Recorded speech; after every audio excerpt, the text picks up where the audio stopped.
Happy Tuesday, and thank you for joining me today. All right, in October of 1996, during the digital age, a group of hackers did something what many thought at the time would be inconceivable. They mounted a major and consequential cyber attack on multiple governments and their federal agencies. The attack began with an exploit that permitted the hackers to dump the password list of multiple servers. They targeted a large number of U.S. military and government networks, and then the attack expanded. In March of 1997, on a completely unrelated note, the Pentagon conducted hypothetical scenarios on potential cyber war.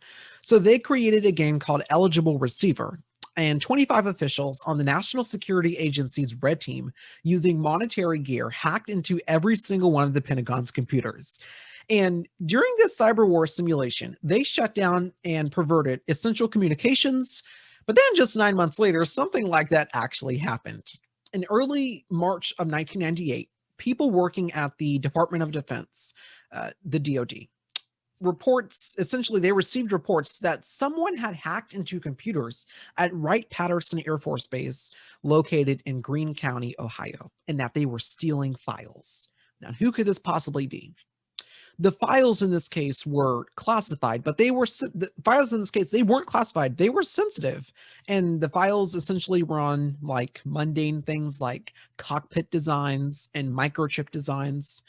This is how that breach was described at the time, according to the FBI. This is according to a Medium article that was posted as this information was declassified recently. This is from this Medium article from Chris Domain. All right, it reads, quote, "In 1998, a technician at a specialist materials company, ATA Corporations, identified a connection from their network to Wright-Patterson Air Force Base. He noticed the user was connecting at 3 a.m. on a Sunday, and the owner of the company confirmed that they weren't using the account at the time. He raised the alarm to a number of CERTs, which is Computer Emergency Response Teams. The Air Force was the first to respond. They identified it was an attacker and found they had made further connections to Wright-Patterson Air Force Base from the University of South Carolina, Wright University, and the University of Cincinnati. In one instance, it appeared the attackers had made a mistake. They had connected possibly directly from a machine in Moscow." And then here's from what FBI says, the blank added that the subject probably could have gotten away with it if they wouldn't have logged in at 3 o'clock a.m. on a Sunday morning. So that's essentially how it was described at the time by the FBI. Over the next few months, this suspicious hacker got into other military bases systems as well, and no one knew this guy's location. This hacker began accessing and opening computers at universities and checking out their research labs in order to gain access to military websites and their systems. Once this guy got in, he didn't have a blast like other amateur hackers. This guy was sophisticated.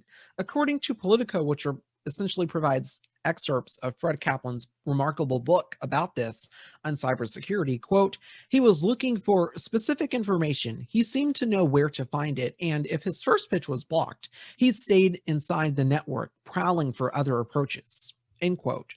Reportedly, his cyber skills even impressed teams at the NSA who were watching his every move. As I said, this guy meant business. He was going in for specific information that he desired, and he got out. According to Politico, he would log onto a site using a stolen username and password. When he left that site, he would completely rewrite the log so no one knew that he was even there.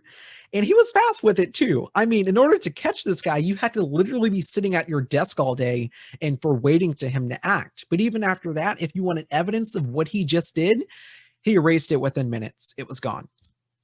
Everything was gone. This guy did not want to be detected. And eventually they came up with this. The FBI and federal law enforcement agencies, they came up with a name for this cyber attack. They came up with a secret code name. It was called Moonlight Maze. And remember, in 1997, the Pentagon did that cyber war simulation that, oh, we really think we're not ever going to use in the future, because cyber war, that's a fantasy, right? Not in this case. So, because of that eligible receiver cyber war simulation that the Pentagon did in early March of 1997, they were able to track this guy. Politico writes, quote, "The eligible receiver war game, which convinced high-level officials, even those who had never thought about this issue, that America was vulnerable to cyberattack, and that this condition endangered not only society's infrastructure, but also the military's ability to act in a crisis."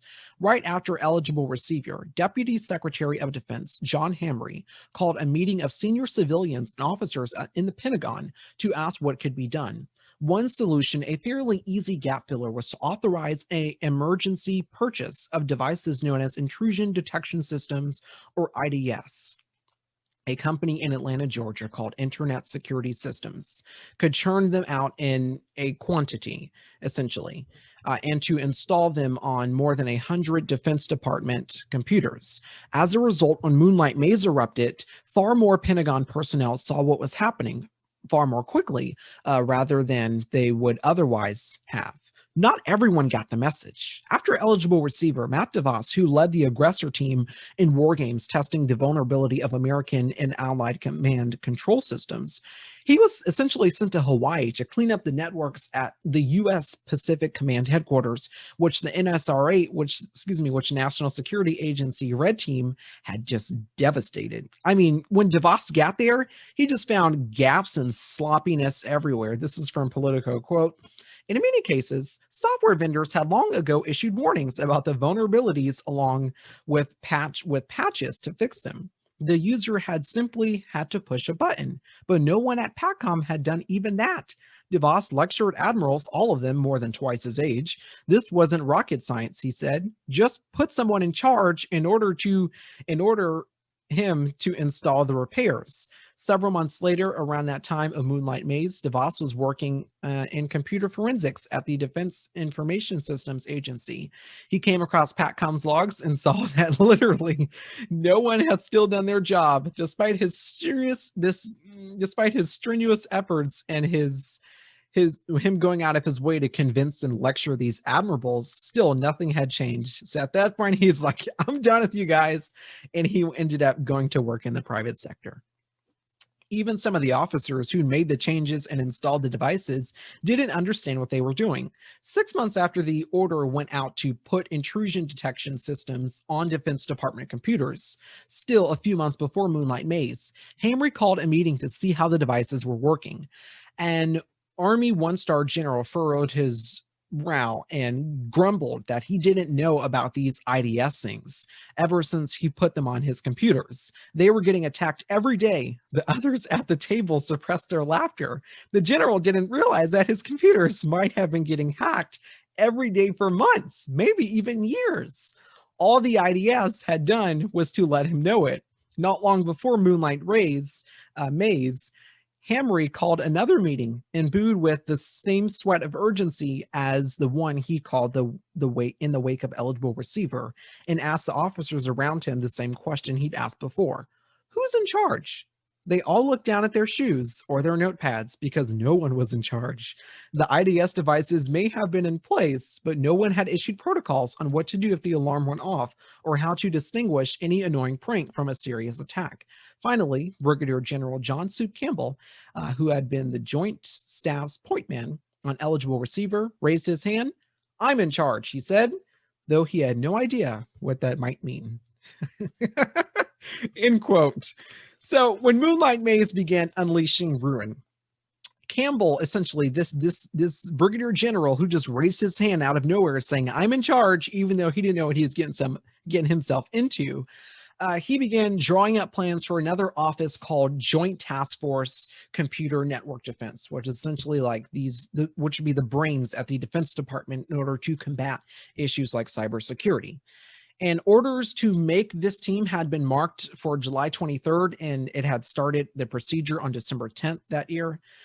It was set up with only 23 officials at the time, a blend of computer-trained professionals and customary weapons administrators who needed essentially to take a basic lesson for this class, for this course, essentially to be a part of this group here, all packed into like a small, tiny trailer behind an administration working in the Virginia rural areas, not far from where the Pentagon was. And so it was just a ridiculous, arduous struggle for an outfit that, as indicated by its contract, would be liable for planning and coordinating the guard of the Defense Department, computer frameworks, and PC organizations, including the coordination of DoD cautious activities with other government offices and proper private associations. End quote. So Campbell's initial steps would later appear to be rudimentary. However, nobody had at any point taken them, hardly any had even considered them for an enormous scope. He set up a day in a day watch place, a day in and day out watch place, set up conventions for cautioning higher authorities and warrior orders of a digital interruption. And the absolute initial step conveyed a dispatch on his own position, exhorting all Defense Department authorities to change their PC passwords. By that point, Moonlight Maze had been continuing for a while, and essentially the hackers' expectations and birthplaces were all the more bewildering. The vast majority of the interruptions that essentially were seen occurred in a similar 9-hour length. Some inside experts in the Pentagon and the FBI took a closer look at that. They did the math and they speculated that this hacker, this assailant, he should be in Moscow. Others at the National Security Agency disagreed, though, in that they noticed that Tehran was in a close by time region and put forth a defense for Iran as the programmer's home. That's when the FBI and the Pentagon began reviewing forensic evidence and investigated essentially, and that evidence that they had gathered together for the purpose of finding out where this hacker was located behind these mysterious and very sophisticated cyber attacks. The evidence essentially pointed directly at the Russians. It was Russian ISPs, which stands for Internet Service Providers. Around that time, the hacker had been going through computers at the universities of Cincinnati, Duke, Pittsburgh, Harvard, Auburn, and many others. So knowing that information, the FBI sent out agents to go talk to students, faculty, and tech workers, and they received some pretty interesting results. When they interviewed an IT aide, the dude literally started getting nervous while answering the questions. So obviously that raised some suspicion there. They also talked to another student who had a Ukrainian boyfriend, but there was nothing there. Meanwhile, at NSA, they were still watching the hacker's every move. For instance, when he left the site, he inadvertently took with him an advanced guide, a couple of lines of code connected to the information parcel, which conveyed back a message to the National Security Agency analysts so they could finish it as it circulated through the internet. The reference point was a test model. In some cases it worked, and in other cases it didn't. However, it functioned well enough for them to follow the hacker to an IP address of the Russian Academy of Sciences in Moscow. While others at the agency remained skeptical about that finding, these analysts were literally 100% sure that this was this guy's location. This guy who had been behind these mysterious and most sophisticated cyber attacks, literally in American history. At the rise of the digital era here, as people are finding out what an email is, and we're getting new TV shows and everything, and it's just this very popular time in American history. When Brigadier General Campbell was forming the Joint Task Force Computer Network Defense, he brought on a naval intelligence officer named Robert Gurley to be its intelligence chief. And this guy wasn't some inexperienced person who was lucky enough to get the job or who had connections or something. No, he was top notch. This guy had experience with computer science before. During the Cold War, he actually worked with a unit that tracked down Russian intelligence in future operations.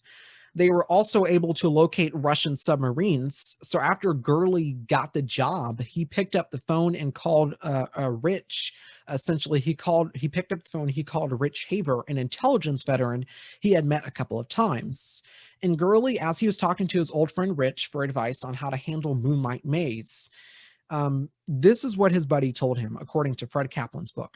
Quote, Haver recalled that during the Cold War, the KGB or GRU, the Soviets' military spy agency, often dispatched scientists to international conferences. to collect papers on topics of interest. So Gurley assembled a small team of analysts from the various intelligence agencies and scored the logs of Moonlight Maze to see what topics interested this hacker.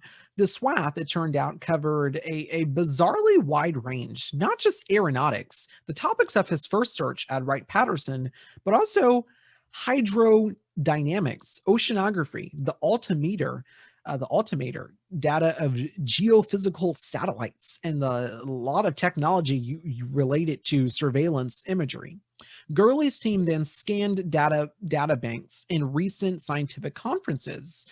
The matchup was at least intriguing. Russian scientists had attended conferences on every topic that attracted the hacker, end quote. So after he had gathered together all this information, he was able to encapsulate that no, it wasn't Iran who had done this. Iran was not behind this hack. The culprit of this sophisticated cyber attack that began in 1996. The culprit of this sophisticated cyber attack, known as Moonlight Maze to intelligence officials, the guilty one here was indeed Russia. It was the Russians. And after he concluded that, he gathered up the evidence and showed it to his boss, Brigadier General John Campbell, who appeared actually to be quite terrified. According to Fred Kaplan's book, Campbell asked, quote, "Are you saying that we're under attack? Should we declare war?" End quote. Gurley responded, no. Both of them were 100% certain that this intelligence was true, it was accurate, it was clear. Now remember, this attack began back in 1996, then was detected in 1998, which launched an investigation, which then produced this awesome spy movie, very cinematic codename called Moonlight Maze. And as all that time went by, the intelligence community really did not release a statement on this investigation here. They were keeping this pretty low profile for a reason, perhaps not to intimidate, but to catch the hacker. But already 2 years into this, the Moonlight Maze hackers had already wreaked havoc. Within that time span, they were able to steal 5.5 gigabytes, which is huge, which is like in comparison, it's about like freaking 3 million sheets of paper. And as I previously mentioned, this information wasn't classified, but if a really intelligent analyst sat down and put all this information together, put all the pieces to the puzzles together, then it could potentially mount up to classified information. Amid this massive cyber attack on the United States government and multiple agencies like the Department of Defense, Energy, NASA, and others like the FBI, and others. The FBI at the time was briefing then President Bill Clinton on all of their latest intelligence. In February of 1999, Deputy Secretary of Defense John Hamre testified to Congress behind closed doors. And guess what happened after that? Someone leaked it to the news.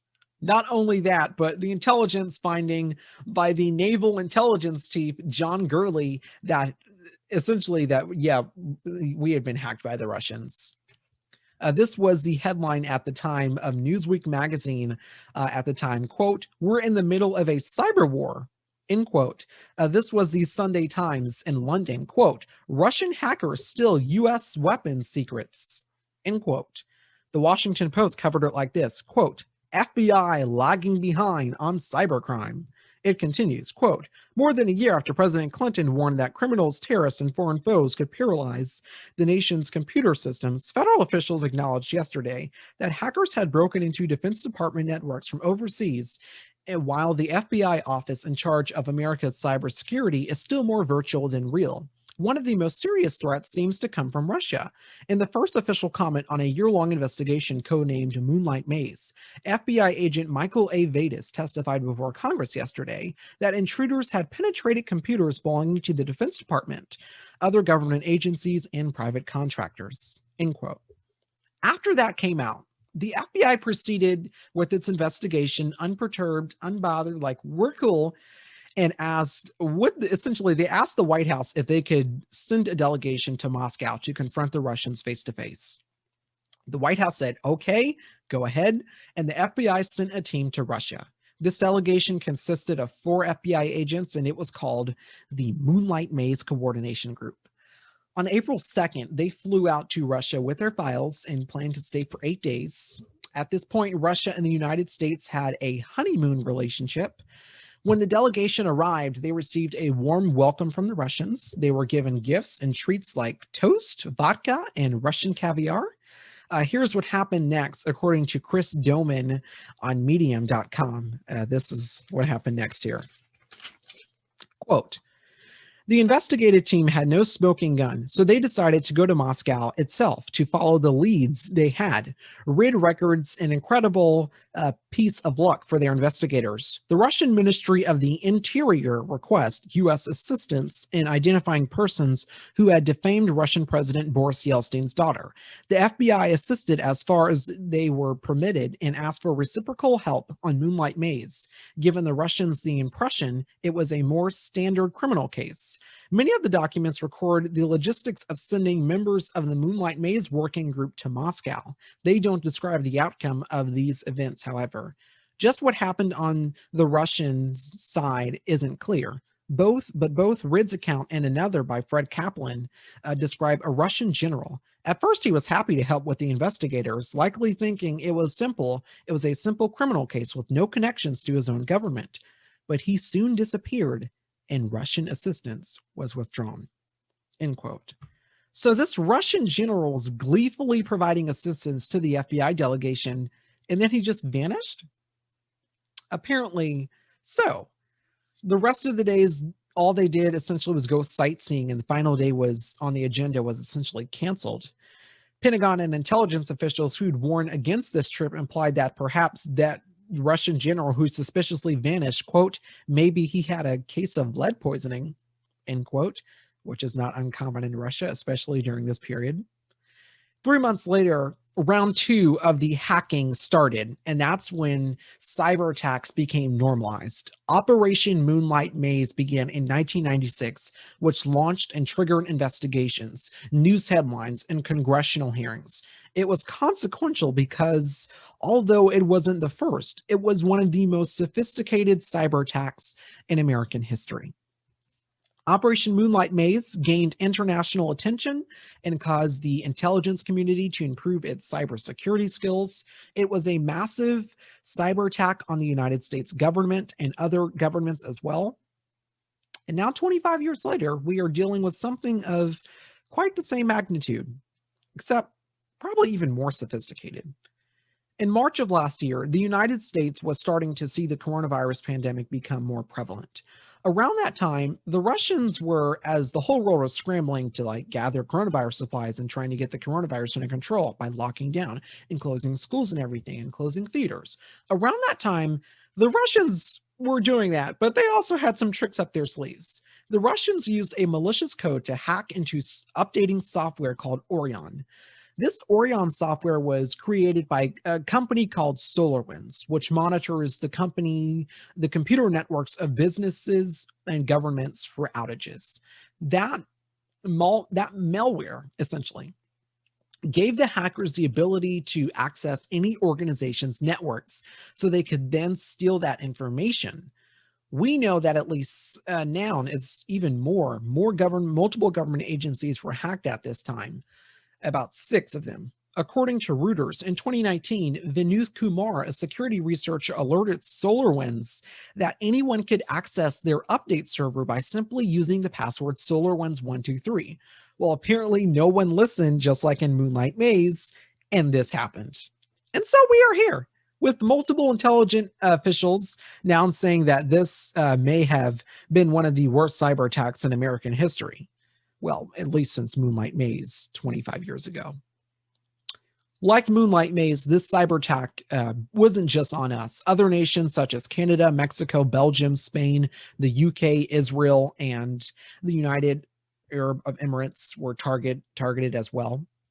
In Moonlight Maze, the Russians only targeted the UK, Canada, Brazil, Germany, and of course, us. We know that Google, Microsoft, and many other corporations were the target of this attack as well. And one of the main problems in terms of understanding this story is that there's not enough news coverage of it. I mean, it gained national attention in December of last year when it came to light, but no one's really talking about it anymore. the attitude towards this particular story has been sort of like, okay, I guess that happened. What does that mean? How bad is it? And I feel that I don't really understand. And I feel that to understand the scope and the gravity of this attack, we need to be covering it more. I mean, this is serious stuff. The Russians have hacked thousands of major US based corporations. They targeted the Department of Justice, the Department of Energy, Defense, Commerce, Treasury, and State. They also managed to get into the National Nuclear Security Administration and the US Postal Service, as well as the National Institute of Health. But one of the agencies that they got into, we actually just learned more about it. The Department of Homeland Security was one of the federal agencies that was breached by the Russians. What we have just learned recently is that they gained access to the emails of former acting Secretary of Homeland Security, Chad Wolf. According to The Guardian, the Russian hackers were also able to gain access to the private schedules of the former Secretary of Energy, Dan Buletz. CNN advances that reporting, quote, initial reports briefed to the Hill, Capitol Hill, show that around 30 email accounts at DHS were infiltrated as part of the SolarWinds breach, including that of former acting Secretary Chad Wolf and former DHS Chief Information Officer Karen Evans, according to a Capitol Hill aide. There was no indication that classified information was accessed in the hack, the aide added. The Associated Press reported that suspected Russian hackers gained access to Wolf's account and cybersecurity staff who were hunting threats from foreign countries. After the hack, senior staff at DHS headquarters received new phones. A former department official told CNN, indicating the impact was significant at DHS. Wolf and Evans declined to comment. Other federal agencies have also confirmed email accounts were accessed. End quote. The recently passed $1.9 trillion stimulus package that passed Congress included $650 million for the Cybersecurity and Infrastructure Security Agency, this thing that we learned about in last year amid the election after Chris Krebs was fired for telling the truth about the election. Essentially, that stimulus package included $650 million for the Cybersecurity and Infrastructure Security Agency to bolster our cyber protection. According to federal officials, that's only a fraction of a larger amount of spending that needs to be done for cybersecurity. Brandon Wales, who formerly led CISA under the Trump administration, said, quote, "We must raise our game," end quote. In terms of confronting this issue head on, the Biden administration has nominated Ann Neuberger to be the Deputy National Security Advisor for Cyber and Emergency Technology to respond to this cyber attack. However, they have not yet appointed a national cyber director, which has enraged some members of Congress, according to the Guardian News. Independent Senator Angus King said, quote, "We're trying to fight a multi-front war without anybody in charge," end quote. A White House spokeswoman said, quote, "Cybersecurity is a top priority." Right now, we are confronting one of the most sophisticated and technologically precocious cyber attacks in 26 years. Our cybersecurity infrastructure needs to be improved and strengthened. We have to essentially spend more time on this story. While we are confronting this behavior from the Russians, we're now confronting hacking by Chinese on Microsoft and on NSA. We'll have more reporting on that this weekend. Russia is in a lot of hot water right now. When it comes to Alexei Navalny, militarized advancements on Ukraine, interference in the 2020 presidential election, and now this. And on this particular issue, I'm a little bit bewildered and I have questions here. And maybe you do too. Well, we're going to try to get answers to some of those questions next. Stay with us.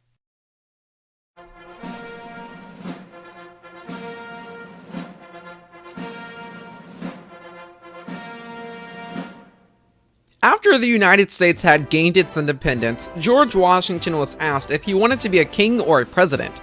George Washington, of course, chose to be President of the United States, thenceforth becoming the first President of the United States, setting us up for presidential administrations, from good presidential administrations that provided us fantastic leadership, and other presidential administrations that provided us not so good leadership and sort of put our country in turmoil for a while. but we have had presidents for a while, from 1 through 44, joining me on my podcast, U.S. Presidents, to discuss it all. New episodes every Thursday.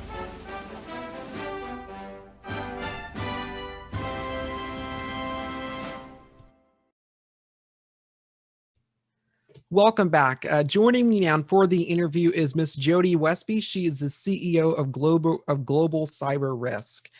Miss Westby, thank you so much for coming on the show. I really appreciate it. My pleasure. So at the top of the show there, I tried to sort of highlight for historical context Moonlight Maze that began in 1996, this massive Russian cyber attack.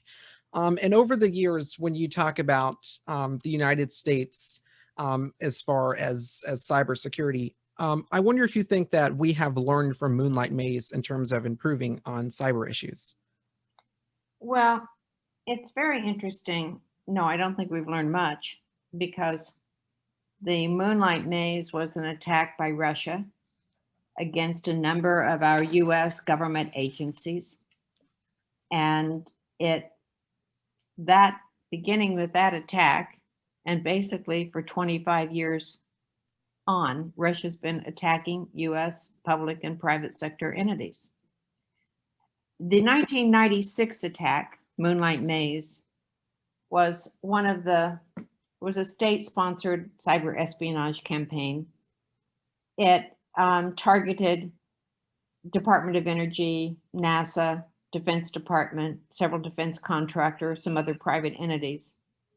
But it seriously compromised some U.S. national U.S. national security capabilities and our strategies and some of our interests. And at the time, it was very sophisticated. It was an attack that went through a third-party computer to get to those targeted entities and planted in a back door so they could come in later and exfiltrate data. Now, that was 25 years ago. That was really sophisticated at that time. I mean, malware now is doing that. Malware now is planting backdoors and it's exfiltrating data and using third parties to kind of hide their tracks. But that was a very sophisticated attack, and it was very disconcerting to our government. And later, though, we realized that there are similar approaches in other attacks. And so I don't think we've learned much from any of these attacks because they keep happening. Mm-hmm. When you talk about American infrastructure in terms of cybersecurity, ProPublica recently posted this on their website, quote, "The United States spent $2.2 million on a cybersecurity system that wasn't implemented and might have stopped a major hack." Do you think that in terms of cybersecurity, we need to invest more in terms of protecting, whether it's like water pipes from being hacked or things like that? Well, look, critical infrastructure, and there's about 16 sectors, I think. This keeps changing, but I think it's about 16 different industry sectors that have been deemed critical infrastructures. And they are very important to our society and the functioning of our society and just everyday life as we know it. And in fact, they're important to sustaining life. And it's very important that those infrastructures be appropriately secured. Are they today? No.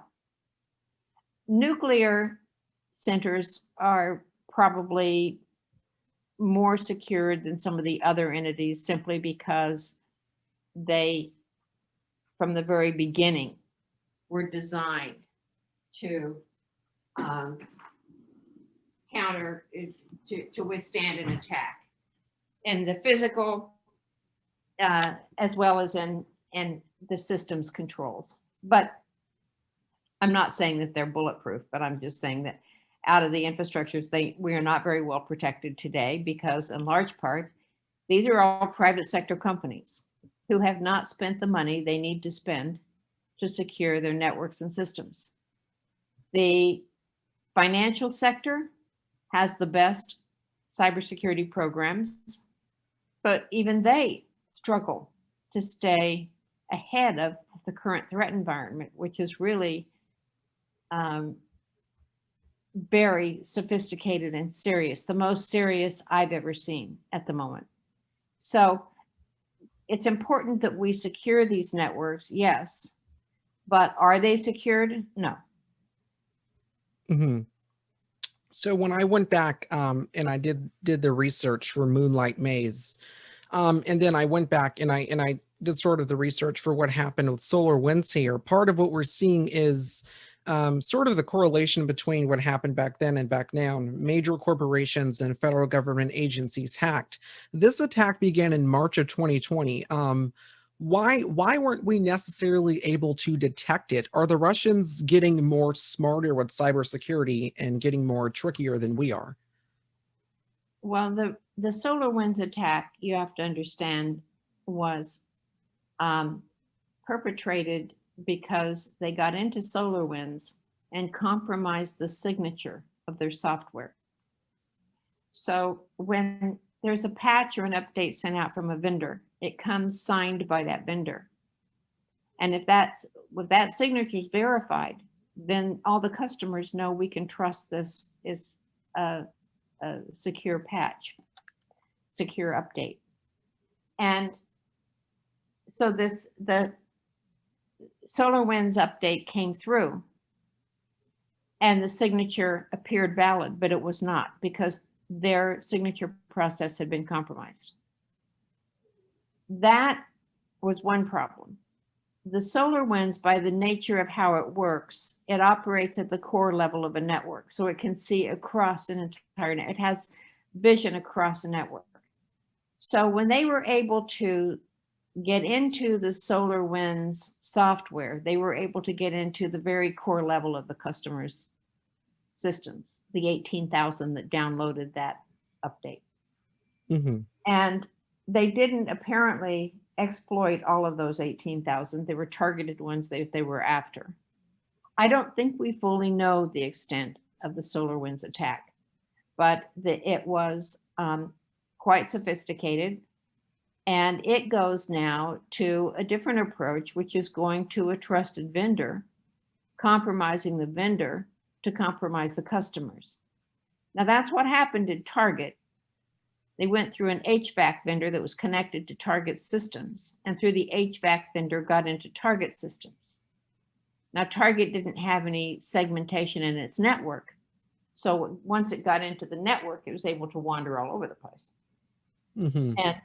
And send out a patch to other point of sale systems, but it also then was able to wander around and find 70 million more names and emails of customers. So going through a third-party vendor is something that is not new, but one this important and one that monitors network activity and has that level of access allowed them to gain very core level access to any of the systems that they went back and followed the route that they had installed. So it's a very serious situation. I don't think we know all of it. What is very clear is that the nation states are attacking U.S. companies at a rate never seen before. About 27% of respondents said that they felt they had suffered a nation state attack last year. So that's about 1 in 4 companies. And we have a situation where in, I think 2016, something like that, shadow brokers released a treasure trove of cyber offensive tools that were stolen from NSA. Mm-hmm. And they didn't do that just once. They did 5 releases of the software tools. And then there was a Vault 7 from WikiLeaks, which contained a lot of CIA tools and cyber offensive information. So in that time frame, 2016, 17, when this was being done, every country in the world and every cyber criminal and every terrorist in the world got their hands on some of the most sophisticated offensive cyber weapons. Now, when we had NotPetya and WannaCry, that came through in like 2017, and they brought companies like FedEx and Maersk to their knees for 3 weeks, with business interruption losses ranging from $300 to $600 million. That was a very, very serious attack that used some of those tools that were released in these by the shadow brokers. So you have, in that context, understanding the history, that has Russia gotten trickier or smarter? Well, yeah, we made them a lot smarter when they just got handed some of our best cyber offensive weapons. And so did China and Iran and North Korea, the kind of the top 4 bad boys. So we have a situation now where we have a remote workforce. So it's harder to monitor everything the remote workforce is doing. We have the release of all of these highly sophisticated cyber weapons out there available for people and criminals to use. And the criminals and the nation states cooperate. They all work together. They don't really care as long as they're each achieving whatever they're after trying to do. And we have a situation where we don't have adequate law enforcement to investigate cyber crimes. And so it's reaching the point of a perfect storm, where it's very hard to track and trace and catch, apprehend, and get the attribution of who's conducting an attack. We know some, so we know the Moonlight Maze was the Russians, and we know that there have been other campaigns that followed on from that, where the Russians have essentially been coming back, and these have all been backed by Russian intelligence, the SVR and GRU. And they're essentially the same group. They're just all kind of working together for 25 years attacking our country. So it does raise the question, why in the world are we letting this happen? But it also raises the question of, what do we do to stop it? And it seems that the bad guys just keep winning. And we just keep getting a hole dug deeper. We're certainly not more protected today than we were a year ago. We're less protected.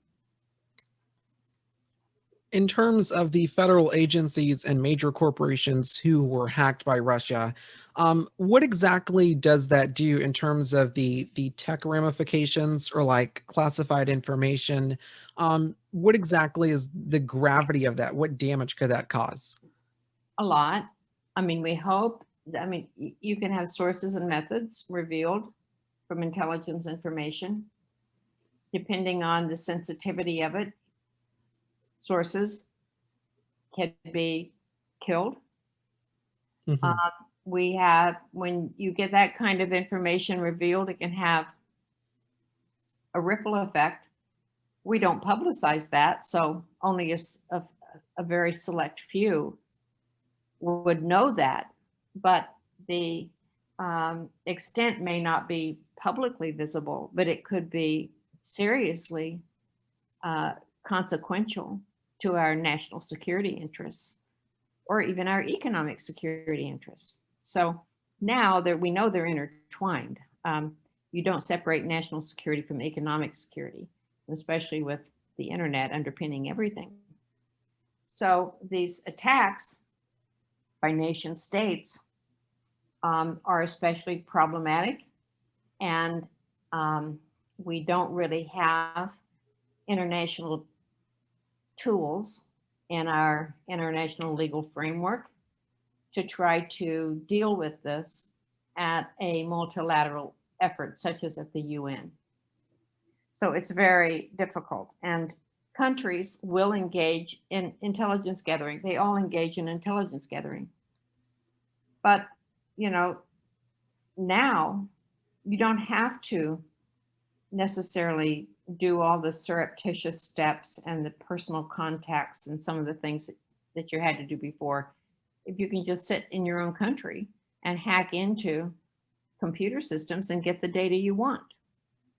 So it's a very convenient way of intelligence gathering, and governments will continue to do intelligence gathering, but there should be some global rules about how countries will engage in cyber capabilities for intelligence gathering, and to the extent that it could cripple or incapacitate critical infrastructure that could impact society and cause unnecessary harm and destruction.